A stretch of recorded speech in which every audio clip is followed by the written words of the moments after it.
É isso aí, pessoal. Vamos continuar conversando sobre a reforma trabalhista e vem comigo agora que eu vou falar de um tema polêmico, inovação da reforma e que deu o que falar. A desconsideração da personalidade jurídica. O que quer dizer isso? Isso quer dizer o seguinte, a possibilidade das dívidas da empresa atingirem os bens do sócio. A personalidade jurídica é essa separação patrimonial que existe entre sócios e empresa. Determinadas sociedades, determinados tipos de sociedades empresariais têm esse bloqueio, essa vedação das dívidas dos sócios ou da empresa atingirem os bens do sócio ou dos sócios atingirem o bem da empresa, que a gente chama da responsabilidade limitada, por exemplo. Vamos lá, coisa nova, tá?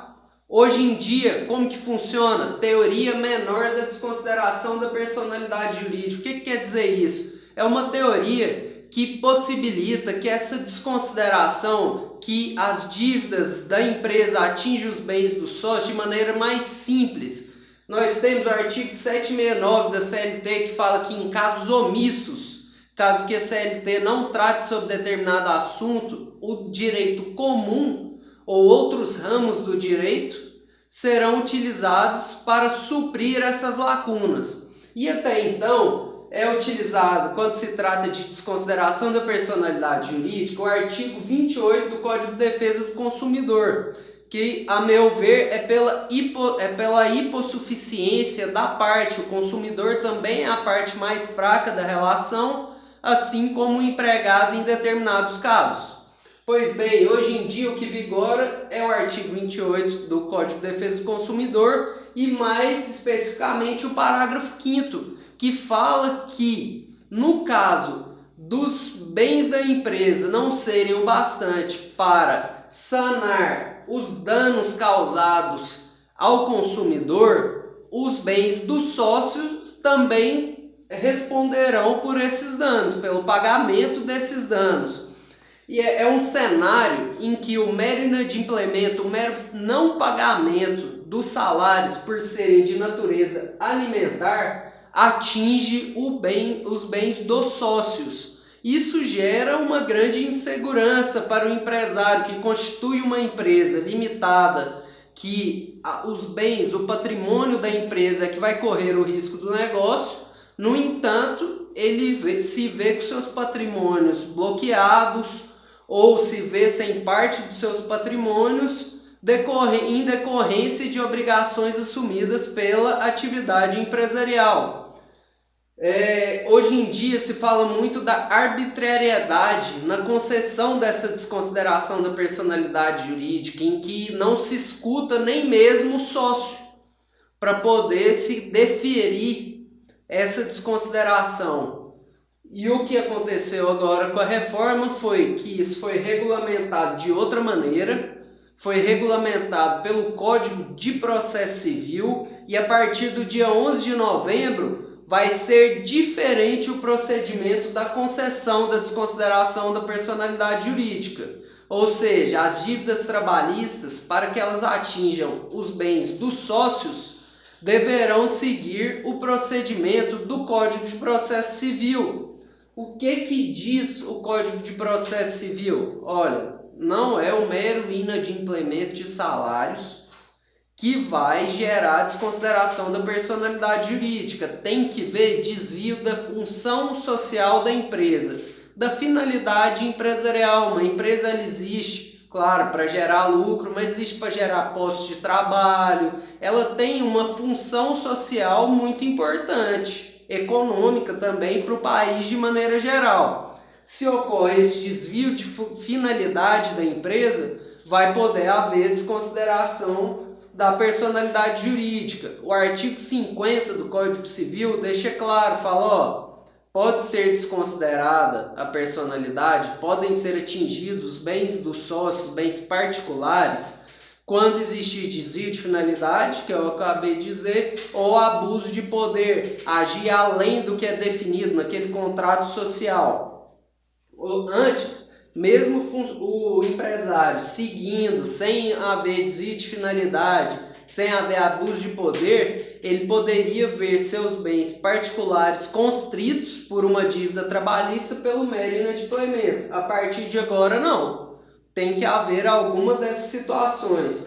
E lá, o artigo 855A da CLT, que é o que define a desconsideração da personalidade jurídica, ele remete tanto ao artigo 50 do Código Civil, que eu acabei de escrever, como os artigos 133 a 137 do CPC, que fala que a questão da função social e também da provocação da parte. O juiz, como eu havia dito, da arbitrariedade de alguns juízes trabalhistas, a partir do dia 11 de novembro, o juiz não poderá, por vontade própria, efetuar essa desconsideração. Tem que ser a pedido da parte ou do Ministério Público nos momentos em que ele tiver que atuar. Tudo bem? Vamos lá. Parágrafo 2º do artigo 133, ele regulamenta a possibilidade da desconsideração inversa da personalidade jurídica. Nossa, já é tão complicado entender a desconsideração da personalidade jurídica da empresa